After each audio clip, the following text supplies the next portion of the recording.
gastos no previstos dentro de un crédito de Foviste. Precisamente el día 18, que fue precisamente ayer, se liberaron 10.000 créditos, 10.000 créditos tradicionales Foviste. Prácticamente hay que estar preparados. Te voy a informar cuáles son los gastos no previstos, ¿sí?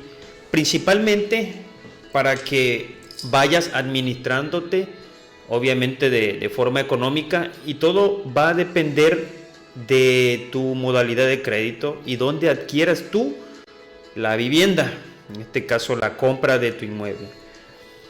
Vamos a comenzar por aquellas personas acreditados, los cuales seleccionaron la adquisición de un inmueble nuevo. Aquellas personas que seleccionaron esta modalidad, simple y sencillamente van a recurrir a una constructora. ¿Sí? No aplica para personas en las cuales, digámoslo así, no sé, tal vez un conocido que te venda una propiedad que él de manera personal construyó y desea vendértela. No aplica esa modalidad, y más adelante te voy a explicar por qué. Una de las razones es obviamente porque no aplica garantías para un inmueble de una persona física, sin actividad de constructor. Bueno, vamos a enfocarnos primeramente a este tipo de personas. Vivienda nueva, adquiriendo un inmueble de constructora. La mayoría de las constructoras te van a incluir todo a veces en el precio. Eso puede ser una facilidad para ti que estás adquiriendo. Hay que capitalizarse dependiendo el lugar donde vayas a comprar. Normalmente aquí, nosotros que estamos en Tabasco, a mí me ha tocado que las constructoras te pueden pedir hasta un 10% del monto de la vivienda.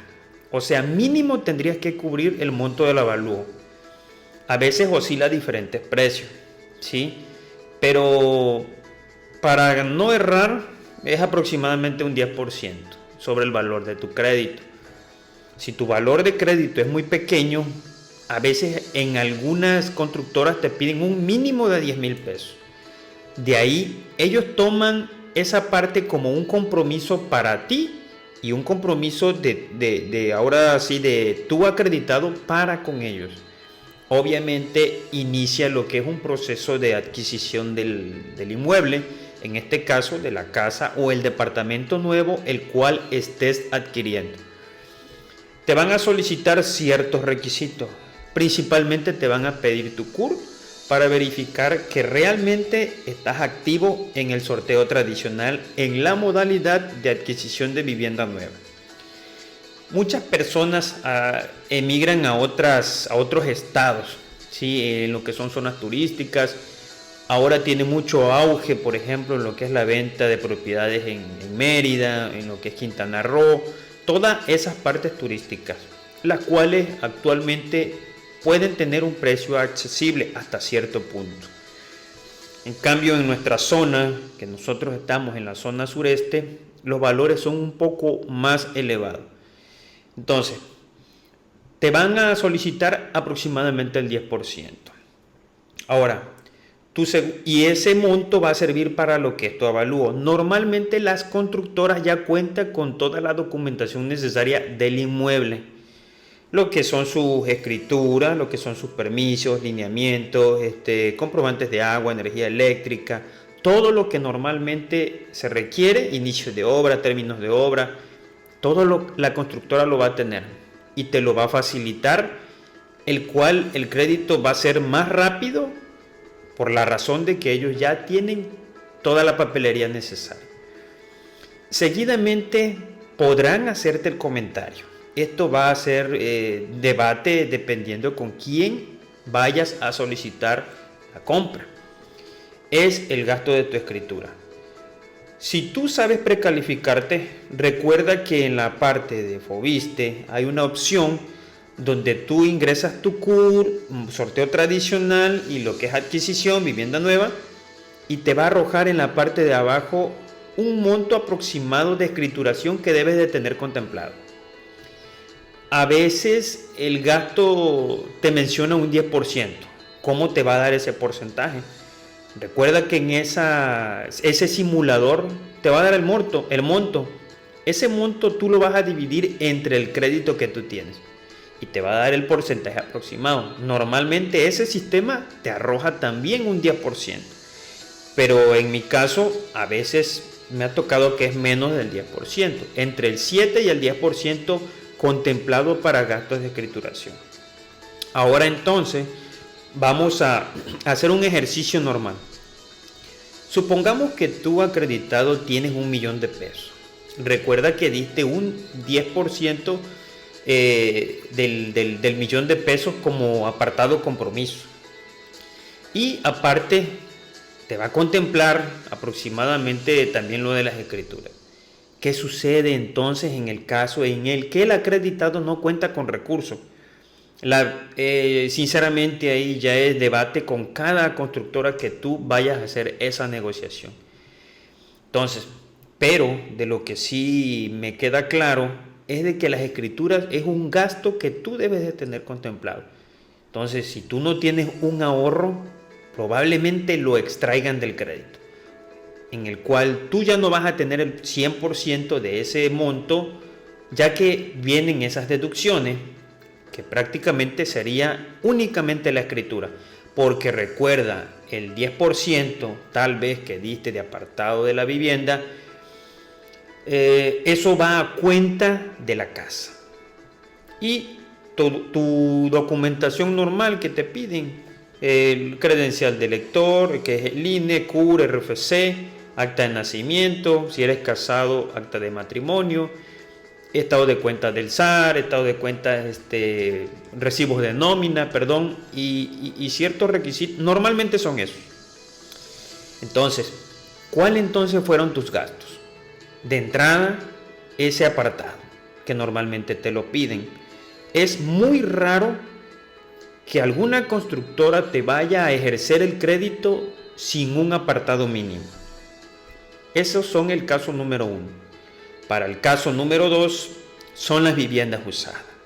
Aquí es otra modalidad y es donde realmente tienen que tocar las piezas con pinza.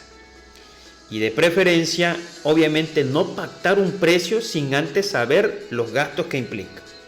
Y me refiero a las dos partes. La parte compradora, ¿qué nos va a tocar a cada quien? La parte compradora deberá pagar su monto de avalúo y su monto de escrituración. El avalúo en nuestra zona va a depender del monto del inmueble, pero puede oscilar entre 8.000 a 10.000 pesos aproximadamente, tomando en cuenta que la propiedad cumple con todos los requisitos necesarios para que este crédito sea ejercido.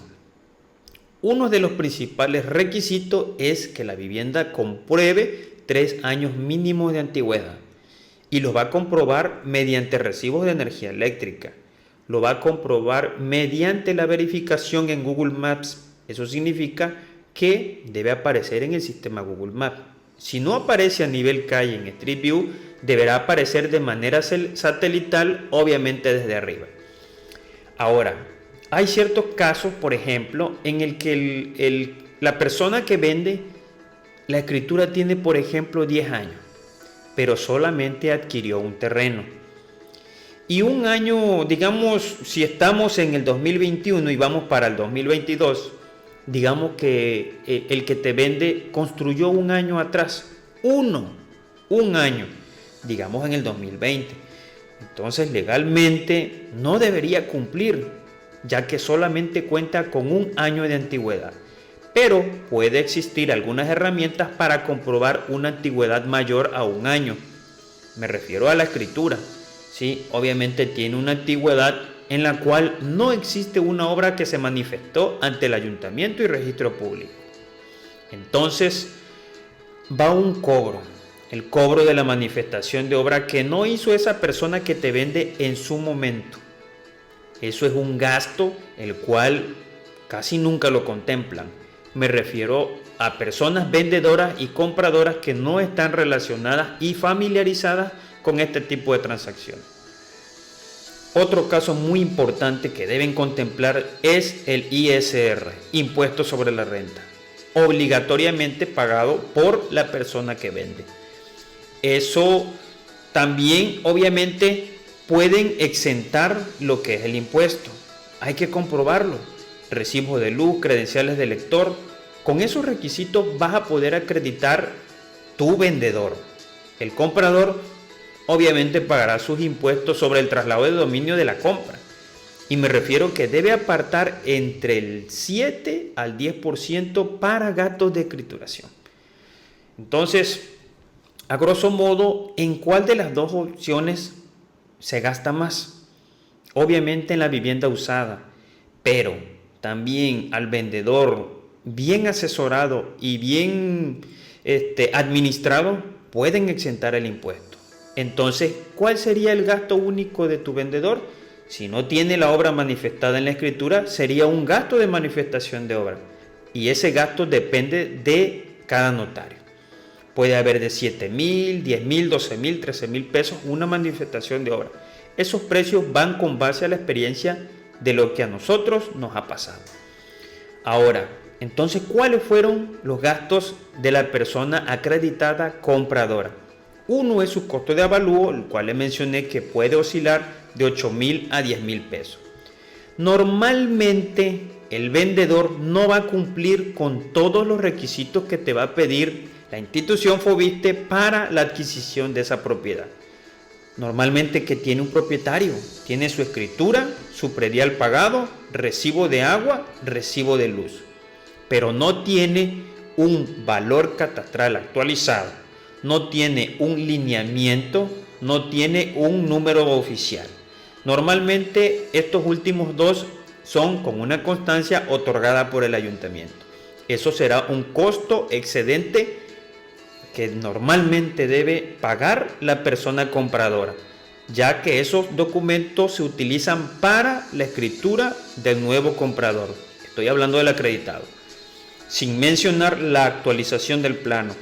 No aplica un plano antiguo, viejo, no nos va a servir.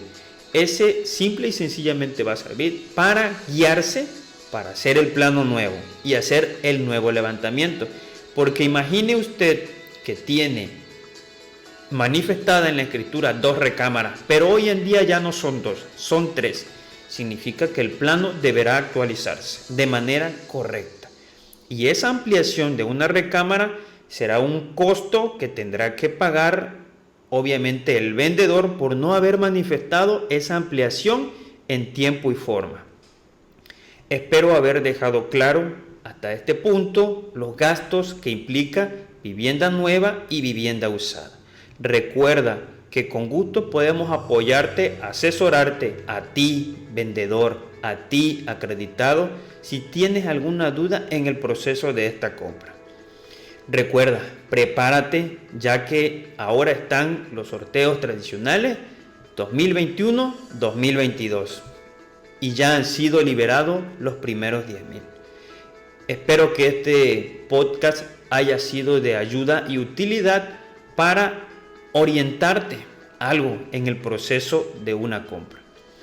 Nos vemos en el próximo episodio. Recuerda 914-102-1795 y estamos en Cunduacán, Tabasco.